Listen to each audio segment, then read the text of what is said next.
പ്രിയമുള്ള സുഹൃത്തുക്കളെ, കരുവാരക്കുണ്ടിൽ നല്ല പൊതുവെ വെള്ളക്ഷാമം അതിരൂക്ഷമായിക്കൊണ്ടിരിക്കുകയാണ്. ആ സാഹചര്യത്തിൽ കരുവാരക്കുണ്ടിലും വെള്ളക്ഷാമം രൂക്ഷമായിക്കൊണ്ടിരിക്കുന്ന സാഹചര്യത്തിൽ പഞ്ചായത്ത് ഒരു നടപടിയും എടുക്കുന്നില്ല. വെള്ളത്തിന് വേണ്ടിയിട്ടുള്ള ഒരു നടപടിയും എടുക്കാത്തതിൽ പ്രതിഷേധിച്ച് കരുവാരക്കുണ്ട് യൂത്ത് ലീഗ് കമ്മിറ്റിയുടെ നേതൃത്വത്തിൽ ഇന്നൊരു വാർത്താ സമ്മേളനം കരുവാരക്കുണ്ട് ലീഗ് ഓഫീസിൽ വെച്ച് നടന്നു. യൂത്ത് ലീഗിൻ്റെ പഞ്ചായത്ത് പ്രതിനിധികൾ അതുപോലെ തന്നെ മണ്ഡലം പ്രതിനിധികളൊക്കെ പങ്കെടുത്ത ഒരു വാർത്താ സമ്മേളനമാണ്. നമുക്ക് അവരുടെ കാര്യങ്ങളും അതോടൊപ്പം തന്നെ വാർഡിൽ നടക്കുന്നതിനെക്കുറിച്ച് അനീസ് പറയുന്ന ഒരു വെള്ളത്തിൻ്റെ ഒരു ബുദ്ധിമുട്ടും അനുഭവവും പങ്കുവെക്കുന്നുണ്ട്. നമുക്ക് ആ വീഡിയോയിലേക്ക്.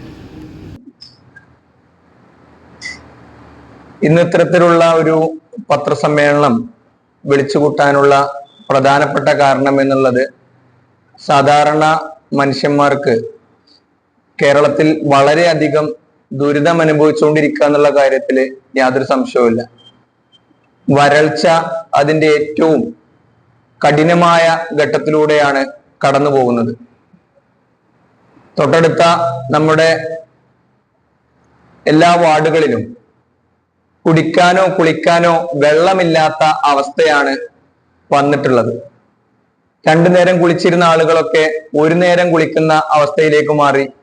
പല ആളുകളും, ഒരാള് വിളിച്ചു പറഞ്ഞത് എന്തെങ്കിലും വെള്ളത്തിന് എന്തെങ്കിലും വഴിയുണ്ടോ, ഞങ്ങൾക്ക് വാടക വീട്ടിൽ നിന്ന് മാറാനാണ്.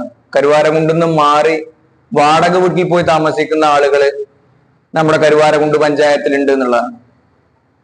തീർച്ചയായിട്ടും നമുക്കറിയാം, മഴ പെയ്യാത്തതിന് കാരണം കരുവാരക്കുണ്ട് പഞ്ചായത്തിലെ ഭരണസമിതിയാണ്, CPM ആണ് എന്നുള്ള അഭിപ്രായമൊന്നും യൂത്ത് ലീഗിനില്ല, അത് സാധാരണക്കാർക്ക് ആർക്കില്ല. കേരളത്തിൽ മഴ പെയ്യാതെ ഇരുന്നിട്ട് ഒരുപാട് കാലമായി കടുത്ത വരൾച്ച നേരിട്ടുകൊണ്ടിരിക്കുകയാണ്. പക്ഷേ കരുവാരക്കുണ്ട് പഞ്ചായത്ത് ഇന്ന് അനുഭവിക്കുന്ന കുടിവെള്ള പ്രതിസന്ധിക്ക്, വരൾച്ചക്ക് ഏറ്റവും പ്രധാനപ്പെട്ട കാരണം ഇവിടുത്തെ CPM ഭരണസമിതിയുടെ മിസ്മാനേജ്മെന്റ് ആണ് എന്നുള്ള കാര്യത്തിൽ ഞങ്ങൾക്ക് യാതൊരു സംശയവുമില്ല. അവിടുത്തെ ജനങ്ങളും പറഞ്ഞു തുടങ്ങിയിട്ടുള്ള കാര്യമാണ്.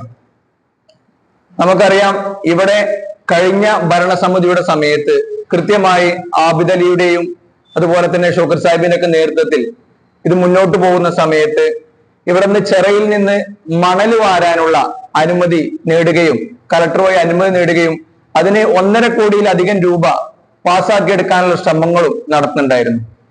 പക്ഷെ ഈ ഭരണസമിതി മാറി CPM-ന്റെ നേതൃത്വത്തിലുള്ള മറ്റൊരു ഭരണസമിതി ഇവിടെ വന്നതോടുകൂടി ആ പ്രൊജക്ട് അവരവിടെ നിർത്തിവെക്കുകയും പിന്നീട് അതുമായി ബന്ധപ്പെട്ട് ഫർദർ മൂവ്മെന്റ് നടത്താത്തതിന്റെ ഭാഗമായി കൊണ്ട് മാത്രം ആ ഫണ്ട് ലാപ്സ് ആകുകയും ഇന്ന് നമ്മുടെ അങ്ങാടിച്ചിറയിൽ നിന്ന് ചളിയും മണ്ണും എടുക്കാനുള്ള സംവിധാനം നഷ്ടപ്പെടുകയും ചെയ്തിരിക്കുകയാണ്.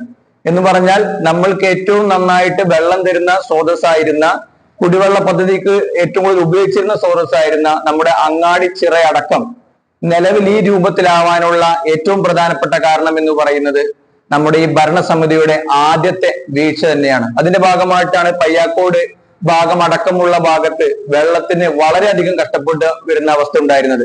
അതുപോലെ തന്നെ കഴിഞ്ഞ ഭരണസമിതിയുടെ കാലത്തായിരുന്നു കൃത്യമായിട്ട് നമുക്ക് പറയാൻ പറ്റും, വെള്ളമില്ലാത്ത സ്ഥലങ്ങളിലൊക്കെ വെള്ളം എത്തിക്കുന്ന പ്രൊജക്ടുകൾ നടപ്പിലാക്കിയിരുന്നു. കുടിവെള്ളത്തിന് ബുദ്ധിമുട്ടുള്ള ഏരിയകളിൽ മുഴുവൻ ഇവിടുന്ന് വെള്ളം എത്തിക്കാനുള്ള സംവിധാനം പഞ്ചായത്ത് ഒരുക്കുമായിരുന്നു. അതിന് നേതൃത്വം നൽകിയിരുന്ന പഞ്ചായത്ത് ബോർഡും പ്രസിഡന്റും ഒക്കെ ഉണ്ടായിരുന്ന കാലത്ത് നിന്ന് ഇന്നത്തെ ബോർഡിന്റെ അവസ്ഥയിലേക്ക് എത്തുമ്പോൾ ഇത്രമേൽ ബുദ്ധിമുട്ടുണ്ടായ ഒരു സാഹചര്യം കേരളത്തിലുണ്ടായിട്ടും കരുവാരക്കുണ്ടുണ്ടായിട്ടും ഒരൊറ്റ ടാങ്ക് വെള്ളം പോലും ഒരു വാർഡിലേക്ക് കൊടുക്കാനും ഈ പഞ്ചായത്ത് സമിതി ഒരു കാര്യവും ചെയ്തിട്ടില്ല എന്നുള്ളത് വിചിത്രമായ ഒരു സംഭവമാണ്. ഇത്രമാത്രം മനുഷ്യര്, കാരണം ഒരു പ്രതിസന്ധി ഉണ്ടാവുന്ന കാലത്താണ് നമ്മൾ ഗവൺമെന്റിനെ നോക്കുക, അല്ലെങ്കിൽ അവിടെയുള്ള ഭരണ സംവിധാനത്തെ നമ്മൾ നോക്കുന്നത് ഏറ്റവും കൂടുതൽ പ്രതിസന്ധി ഉണ്ടാവുന്ന കാലത്താണ്. കോവിഡ് കാലത്തൊക്കെ നമ്മൾ നോക്കിയത് എന്താണ് സർക്കാർ പറയുന്നത്, എന്താണ് നമ്മുടെ ഭരണസമിതി പറയുന്നത്, നമ്മുടെ ഈ ജീവിത പ്രശ്നത്തിന് എന്താണ് പരിഹാരം എന്ന് ഇവർ പറയുമെന്ന് വിചാരിച്ചു നിൽക്കുമ്പോൾ നാളിതുവരെയായി കുടിവെള്ള പ്രശ്നത്തിന് ഏത് രീതിയിൽ പരിഹാരം കാണണം, ഏത് രീതിയിൽ ഇത് ഇടപെടണം, എങ്ങനെ വാർഡുകളിലേക്ക് ഇടപെട്ടുകൊണ്ട് ആളുകളുടെ കുടിവെള്ള പ്രശ്നത്തിന് പരിഹാരം കാണണം എന്ന് ഇതുവരെ ഈ പഞ്ചായത്ത് കമ്മിറ്റി, ഈ പഞ്ചായത്ത് ഭരണസമിതി തീരുമാനിച്ചിട്ടില്ല എന്നുള്ളത് ഏറ്റവും നിരാശപ്പെടുത്തുന്ന കാരണമാണ്. അല്ലെങ്കിൽ ആളുകൾക്ക് ഉപയോഗിക്കാനും കുടിക്കാനുമുള്ള വെള്ളം ഭൂമിയിലേക്ക് ഇറങ്ങുന്നത് വരെ, അത്യാവശ്യം മഴ കിട്ടുന്നത് വരെ ഓരോ വാർഡിലേക്കും കുടിവെള്ളം എത്തിക്കാനുള്ള സെപ്പറേറ്റ് പദ്ധതികൾ ഓരോ വാർഡിലും ഇവിടുത്തെ പഞ്ചായത്ത് ഭരണസമിതി നടപ്പിലാക്കണം എന്നുള്ളതാണ്. അതിനുള്ള സംവിധാനം കണ്ടെത്തണം, അതിനുള്ള സാമ്പത്തികം കണ്ടെത്തണം, അതിനുള്ള എല്ലാ സംവിധാനങ്ങളും ഉപയോഗപ്പെടുത്തിക്കൊണ്ട് ആളുകളുടെ നിരാശ, ആളുകളുടെ പ്രതിസന്ധി അഡ്രസ് ചെയ്യാൻ ഇനിയെങ്കിലും ഈ ഭരണസമിതി തയ്യാറാകണം എന്നുള്ളതാണ് പഞ്ചായത്ത് യൂത്ത് ലീഗിന് വേണ്ടിയിട്ട്. പയ്യാക്കോട്, അയ്യപ്പങ്കാവ് പ്രദേശങ്ങളിലൊക്കെ സാധാരണ നമ്മള് കിണറുകളൊക്കെ ഇല്ലാത്ത ഒരുപാട് വീടുകളുണ്ട്. ഓലെ പൂർണ്ണമായും ആശ്രയിച്ചിരുന്നത് ജലനിധിയാണ്. ഇപ്പോൾ അങ്ങാടി ചെറിയുന്ന 5 ദിവസമായി പയ്യാക്കോട്, അയ്യപ്പങ്കാവ് ഭാഗങ്ങളിലൊക്കെ വെള്ളം കെട്ടിയിട്ട്. ഇപ്പൊ ഇന്നലെയൊക്കെ ഒരു ബക്കറ്റ് വെള്ളം കെട്ടിയിരിക്കുന്നത്, ഒരു വീട്ടിലേക്ക് ഒരു ബക്കറ്റ് വെള്ളം കെട്ടിയിട്ടില്ല. ഈ നിലയിൽ പോയപ്പോൾ ആളുകൾ ചോദിക്കാണ്, ഞങ്ങൾ ആരോടാണ് ഇത് ചോദിക്കേണ്ടത്, എന്താ ഇതിന് പരിഹാരം കാണുക, വെള്ളമല്ല, ഞങ്ങൾക്ക് ഇത് എന്താ ഞങ്ങൾ ചെയ്യേണ്ടത് ചോദിക്കുന്ന ഒരു അവസ്ഥയാണ്. കാരണം നമ്മൾ ഉദ്ദേശിക്കുന്ന പോലെ ഒന്നല്ല, ഒരു കുടുംബത്തേക്ക് ജലനിധി കൊണ്ട് വെള്ളം ആശ്രയിക്കുന്ന ഒരുപാട് കുടുംബങ്ങളാണ്. അതിലേക്ക് ഒരു ബക്കറ്റ് വെള്ളം ഒരു ദിവസം കിട്ടുക എന്ന് പറഞ്ഞു കഴിഞ്ഞാൽ വളരെ ഭയാനകരമുള്ള കാര്യമാണ്. അപ്പൊ എന്തായാലും ഒരു പരിഹാരം കാണണം എന്നുള്ളതാണ് യൂത്ത് ലീഗ് പഞ്ചായത്ത് കമ്മിറ്റി ആവശ്യപ്പെടുന്നത്. ഇതിപ്പോ നേരത്തെ അതിൽ പറഞ്ഞ പോലെ തന്നെ വാർഡ് അടിസ്ഥാനത്തിലൂടെ വാഹനങ്ങൾ ഏർപ്പാട് ചെയ്തുകൊണ്ട് ഈ പ്രശ്നങ്ങൾക്ക് ഒരു പരിഹാരം വിവിധ വ്യത്യസ്ത പാർട്ടികളായ പ്രവർത്തകരായ ആളുകളും നമ്മളും ഒക്കെ ഒരുപോലെ അനുഭവിച്ചുകൊണ്ടിരിക്കുന്ന ഒരു പ്രയാസമാണ് ഈ കുടിവെള്ളക്ഷാമം.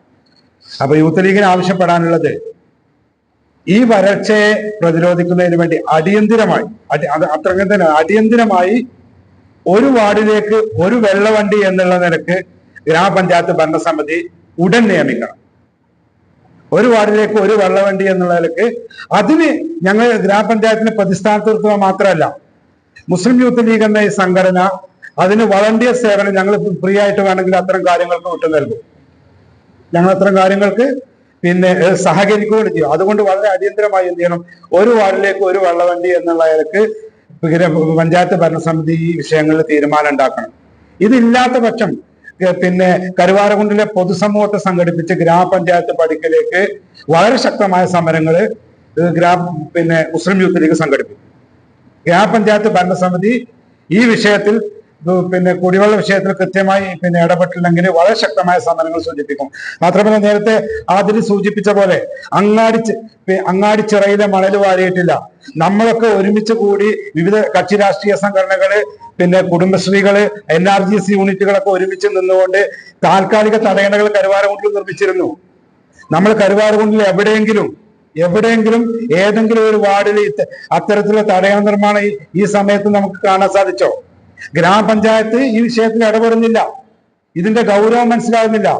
ഇപ്പോ ഗ്രാമപഞ്ചായത്ത് അടക്കലിലെ മുഴുവൻ ആളുകള് വാ പൊളിച്ചെത്തുന്ന ഒരു സാഹചര്യമാണ്. കരുവാരകുണ്ട് ചിറയിൽ 1-2 ദിവസം മുമ്പ് ചെറിയ ഒരു JCB കൊണ്ടുപോയി മണ്ണ് മാതി നാട്ടിലെ ജനങ്ങള് ഗ്രാമപഞ്ചായത്ത് ഭരണസമിതി അവിടുന്ന് ഓടിച്ചു വിടുന്ന അവസ്ഥ ഉണ്ടായി.